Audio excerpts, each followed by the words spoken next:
I, 17F, was recently forgotten about on the day of my parents' wedding. My parents have been together for about 25 years, but they never actually got married. That's why when my dad, 50 meters, proposed to my mother 49F on their anniversary, which they have always celebrated on the date my mother found out she was pregnant with my eldest sister, even tough they were already together before, everyone, including me, was elated and celebrated the occasion with great joy. This happened all the way back in February.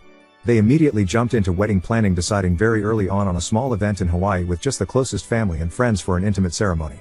Almost immediately my mother asked my sister, 25F, to be her maid of honor, and my dad asked my brother, 22 meters, to be his groomsman. I wasn't surprised or offended by this. My sister had always been a mommy's girl and they both enjoyed spending time with each other, shopping and socializing, so they had a very close bond, and the same goes for my father and brother. They always played football together and messed around with cars. My father even trained my brother's team for a while in middle school. That had always left me as the odd one out. I tried to insert myself on my family's hobbies and groups that they had within our home, but was always rebuffed. Maybe they could sense that my interest on their activities wasn't all that genuine, or maybe they just didn't care. Either way, I was used to being the last and least important member of my family. Mom had sis and dad had bro. My parents had each other, and my two siblings were closer to each other than they ever were to me, leaving me very lonely and isolated in my own home. During the preparation for the wedding, initially it was suggested that I be the flower girl, but my sister thought that role would be more appropriate for her daughter, 3F, so that idea was quickly tossed away. Later on, my maternal grandmother suggested that I might read a poem or do a little bit of a speech during the ceremony, but both my parents refused because they wanted the wedding to be low-key, and they didn't think a cheesy and sappy speech would fit their vision, their literal words. I was still okay with all of this, even though it hurt to know I would be the only member of the family to not actually be part of the wedding party or have any role at all on the day. As the day approached, my parents and siblings got more and more caught up on all the wedding planning. I noticed my mom didn't invite me dress shopping, and that whenever they would have discussions about the venue or the event, I was left out, so I decided to see if they would realize that I wasn't being involved at all, and kept quiet, waiting for them to ask me something, anything, about the wedding, but that never happened. The wedding was set for 3 weeks ago, the end of August. The day before the departure, my mother casually asked if I had my luggage ready because we couldn't be late to the airport. I bluntly told her that I hadn't prepared anything. She got confused for a second and then snapped at me for not being prepared. I then asked her if I even had a ticket, and her face went pale. Yep, they hadn't even bought me a ticket, and I'm not even sure if I had a room or any accommodations once there. Even though I was the only person in my family without unstable income, I work as a part-time babysitter. My parents had bought first-class tickets for my siblings and a couple other friends that were attending the wedding but had forgotten me. My mom told me not to make a big deal out of it and that they can just find me a low-cost ticket last minute from a cheap airline, but I just replied by asking her, then what? Do I even have a dress for the ceremony? She went with sis to buy hers and all the other female guests months ago, but I wasn't included. That's when my father came in and just told me to suck it up and that I've never been a girly girl, so I could just wear whatever. I got mad at this because, even though I'm not the most feminine girl on the planet, I would have loved to be included in such an important part of my parents' wedding, and it was about the fact that I was excluded for literally everything that had been going on for months. We all got into a fight with them, calling me entitled and accusing me of making myself small intentionally so they would forget me, like that is a valid excuse for ignoring a child. They ended up telling me that if I was going to keep this attitude, I might as well skip the whole thing altogether, to which I responded with a defiant fine and went to my room. Next morning they all left for Hawaii without me. The ceremony was really small, but they all posted loads of pictures on Insta and Facebook about how perfect and magical that whole week was being. People realized quickly that I wasn't in any of the photos and asked my parents why, to which they replied that unfortunately I had caught COVID before the trip and had to stay behind. My blood boiled at this. I don't know why this was the straw that broke the camel back for me, but it was. I decided to take a COVID test and published a picture of myself holding the negative test and captioned it, "Not sick at all, just forgotten." I tagged everyone that had questioned my absence from the trip and the wedding in the picture, and, for good measure, also every person invited to it. I also wrote in the comments about how my parents had literally forgotten about anything to do with me until the day before parting, and how they actually uninvited me. Most people were on my side and others couldn't believe it and thought there must be something more to the story than what I was saying, but one thing is for certain: I completely ruined my parents' wedding, and their day was overshadowed by my confession. At first I felt quite satisfied with myself for standing up on my own, but after a barrage of messages from my family calling me every name in the book, and later, when they came back, them furiously attacking me for my immature actions and my spoiled behavior, my pride deflated quickly, and I began to feel awful. I hate my family, and I hate being in this house, but I'm a minor and can't leave just yet. I do feel like I could have handled the situation better though, and now I feel so depressed that I'm second guessing everything I did, from not speaking up before to the way I exposed them. I also feel guilty for the lack of connection between all of my family and me, and maybe I could have done more. So Ada for ruining my parents' wedding, when they forgot about me. Update 1. A few days ago I could barely find the energy to get out of bed, and my family's comments had made me really believe that I was guilty for all that had passed, but after seeing the responses to my post and all the support you guys were giving me, I felt somewhat reaffirmed in my actions and feelings towards my family. I'm still fighting the feelings of guilt and depression, but whenever I start to spiral I think on how much this community of strangers has had my back, and I try to calm myself down with your words. Thanks to your input and advice, I finally decided to call my grandma and tell her the full story. Just to clarify a point before going on, I said this in the comments, but I feel like I should put it here also. My grandma 77F did not attend the wedding. She lives several states away and has mobility issues, so she doesn't travel anymore. We went to visit her around Easter, and that's when she commented that I might read a poem at the ceremony, but that was the last time I saw her in person before all this. She's always been very loving to me and has called out my parents in the past for their favoritism, but it's hard for her to play a more active role in my upbringing since she lives so far, and I am always worried about bothering her due to her age and health condition. She had a minor stroke a few years back and is now back to normal, but I still worry. Anyway, I called her and laid out everything that had happened with the wedding and how my parents didn't even buy me a ticket to go with them. She came to the same conclusion that most commenters did when I told her that it was simply impossible, that they had forgotten and that they did it on purpose.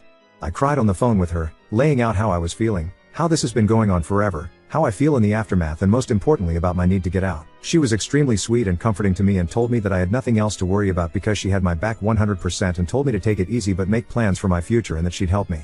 After that conversation, which lasted about 2 hours, I felt better, and I decided to listen to her and start moving to figure something out for the next school year. I have a friend who is going to lease a studio next to our future campus. She has a great relationship with her parents, but she has 5 younger siblings and wants to be more independent, so that's why she decided to move out.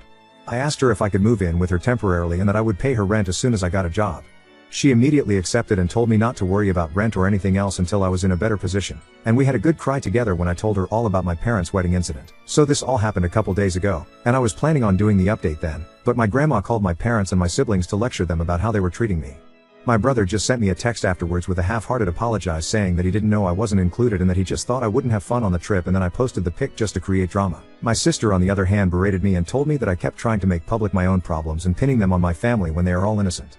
It has been weird with my parents ever since they came back from the trip, and at first they berated me and were furious with me, and after that, we've just been ignoring each other. After my grandma called them, they came into my room telling me that if I wanted to put this whole issue to rest I should shut up about it, and that this could all had already blown over if only I had kept my mouth shut. I just asked them to leave my room, and then I called my grandma again to tell her what had gone down. She then told me that she and my uncle had bought plane tickets to come down to see me. This was something that I was actually scared about because my grandma's health is not the best and this kind of effort is a lot for her, and I know how complicated it is for her to get on a plane, so I tried to dissuade her from coming and told her everything would be okay, but she wouldn't listen and told me that she was long overdue a conversation with my parents and that she wanted to see me. I'm stressed for her, and I feel again like I forced her to take a long uncomfortable trip because of me, and that maybe I should have dealt with this myself. I do want to see her, and I wish for nothing more than to hug her right now, but I'm worried about her. At least my uncle, mom's older brother, is coming with her, but I hope she doesn't exhaust herself or nothing happens to her because that would break me.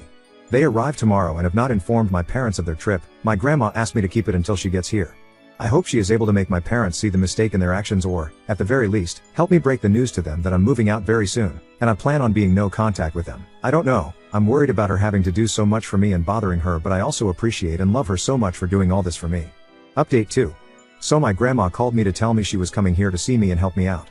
I was very stressed about it because my grandma has a very hard time traveling, so for her to take this trip meant that she would be under enormous stress, and I felt responsible for her since I was the one that called her. She arrived early Monday morning with my uncle and I went to get her at the airport. NGL, it was a very intense and emotional moment, and as soon as I saw her I ran to her arms and broke down sobbing. I don't even know if I was able to tell her anything at that moment because of how hard I was crying, and I had so many things to say. Thank you for coming, for being so good to me, for having my back. I'm sorry to have made you take this trip. I feel awful at home. I don't know if my parents love me, but I know you do. Am I an affair child? I truly was hit with all of this plus the guilt and the anxiety all at once when I saw her, but she held me tight in her arms telling me everything was going to be okay. My uncle hugged us as well. I don't know how long we stayed like this, but it must have been a while until my uncle told me we should get going. We grabbed a cab and went to their hotel. My grandma had teary eyes and I could feel her breathing heavily, which scared me, but she kept hugging me and smiling all the way. She had reserved a double room so I could stay with her for these days, and once they were settled in and I was more calm, we sat down and I poured everything out for them. The years of neglect and the emotional abuse, how I was feeling miserable after the trip, but also for years now, how my parents have been trying to make me feel guilty for all of this that has happened, how I was scared about my future, but my one priority at the moment now was to move out of that house even at the expense of my school work, how I've made arrangements to move in with my friend and I was looking for a job, and I told them about this post and how some people thought I might be an affair child and that I was beginning to question that as well. It was a lot and I could tell they were both really affected by what I was saying, but they kept comforting me and making me feel safe to open up to them. After I unloaded all my concerns with them, my grandma reassured me that I had nothing to worry about anymore and that she would be here for me always. First of all, she reassured me that I was not an affair child and that both my parents were thrilled when my mother got pregnant with me, and that she knew the ultimate deal breaker for my mom was cheating, and she believed it was the same for my father. Apparently the favoritism began showing when I was around 3 to 4 years old, when my parents were constantly complaining about having a young kid in the house, and they were bothered because they could take my older siblings to their stuff but not me, and I was also very shy and a bit of a crybaby, which they had no patience with and made me very different from my siblings. She told me that she knew that my parents had saved more than enough for my college. They're really well off, so that had never been a concern for me until now, thinking they might pull the funds away from me for my education, but that if they tried to not pay for my schooling she would take care of it, and that she just wouldn't let me drop out because of money concerns. She also told me she would help me with rent and an allowance to move out. She was very generous and I thanked her for it all, but I also told her that this experience had been eye-opening in the sense that I never realized how privileged I had been economically all my life. For all their faults, my parents have pampered me, money-wise, all my life. I went to private school, I have a rather large monthly allowance, I've had a card for years now and they have never objected to any of my expenses. Seeing the stories here, I realized how good I've had it so far and how being dependable on them all my life made me so exposed to losing everything. And I want to be independent now, not just from my parents, but from everyone. I feel like I need to learn to stand up on my own. Writing this and having just read all the stories of people in truly awful situations makes me feel like I've been a spoiled brat all my life, tbh. She insisted on me accepting my help until I don't need it anymore, and I accepted that, but will look for a job and try to make it out on my own. We relaxed for a while in the hotel because we were all exhausted from the morning, but in the afternoon we grabbed a cab and went to my house. My parents were extremely surprised to see my grandma and uncle with me when I entered the door, but before they could say anything my grandma told me to go pack all my essentials while they talked to them. I rushed upstairs and I could hear my grandma and uncle berating my parents for all that they had put me through. At first I also heard my parents trying to defend themselves, but eventually they quieted down. When I came downstairs with 2 suitcases and my backpack full to the brim with everything important that I had in my room, they were all in the living room. My father was beet red and my mother was sobbing like a child, and when she saw me she extended her arms on my direction saying she was sorry, but I just said save it with the coldest tone I could muster, and my dad said that I didn't have to be jerked, to which both my uncle and grandma told him to shut up. I left the house at that moment and waited for the cab outside.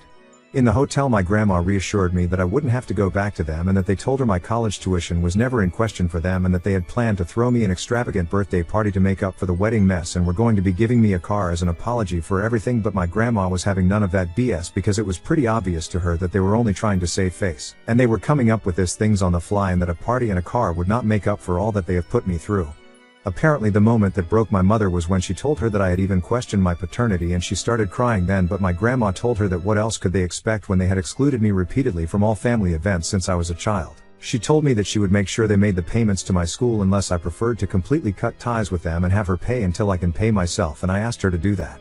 I felt bad because I feel like it's not her responsibility, but I truly don't want anything else from my parents anymore, and although my grandma is pretty well off herself, she's not as wealthy as my parents, but she reassured me that everything is alright and that everything going to me would be taken away from my mom's inheritance. So the next day we went with my friend, her parents and grandma to the studio where we were planning to move, and immediately upon arriving my grandma said absolutely not. I knew from pictures that the studio was very small and dirty, but we saw water damage and mold in the bathroom and kitchenette, and there was also rust in the little old appliances. I knew all of this beforehand, but I figured I could live with that, at least for a while. But the thing that the adults pointed out that actually made me and my friend change our minds was the fact that this studio was street level in a bad neighborhood in a building that didn't seem particularly safe and had bullet holes on the walls, which I didn't even know what those were until my friend's dad pointed it out. So grandma and my friend's parents said they would look for an apartment for us in a better location and they'd help cover the costs. Both my friend and I want to be independent, but we realized that with our most likely minimum wage jobs in such a high demand area we won't be able to find anything better on our own, so the plan is we're going to look for a 2-bedroom apartment, and me and my friend are going to pay what we had previously planned for the studio, and her parents and my grandma will cover the difference. I know it's still quite spoiled of me to expect that help from my grandma, but after seeing the studio in person I truly wouldn't have felt safe there. My friend's parents, who were somewhat aware of what I was going through, told me that I could move in with them until we find a nice apartment, to which I'm extremely grateful since grandma is going back in a couple of days and I've been staying in the hotel with her ever since. Apparently my friend, her parents and my grandma spoke about this before coming to me to make sure I had some safe place to stay until we move into the apartment, which is still to be found. I teared up a little as I thanked them, seeing how people were rallying behind me to offer help. Since then I've been moving some of the stuff I had left at my parents' and setting my space in my friend's. My mom keeps crying and apologizing every time I go back, and even my father has said sorry, but I remain distant and cold towards them. My sister called and said that our mother was a mess and that I was a D/CK for what I had done, but before she could say anything else I hanged up the phone and blocked her. I was going to block my brother as well when I saw that he had sent me a very long message apologizing again and again for all that he has done to me and for not realizing our parents were treating me so poorly. He says he's been doing a lot of self-reflection on the days since Grandma called and realized that he had been in the wrong for assuming I wasn't on the trip because I wouldn't want to go and for just allowing my parents to exclude me for all those years. I sent a brief reply thanking him for his words but telling him I need space and I was not ready to accept his apology. I feel like he might be genuine because he has never been nasty to me the way my sister has, just aloof towards me, but I also feel like I need to keep him away for the moment.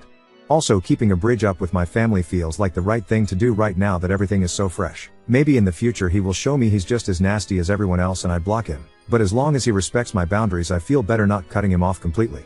I've also made an appointment with a therapist who specializes in neglected teens and I have my first preliminary visit next week, again funded by my grandma, which makes me feel ever more eager to find a job ASAP to take the burden off of her even if she tells me time and time again she is happy to do all of this for me.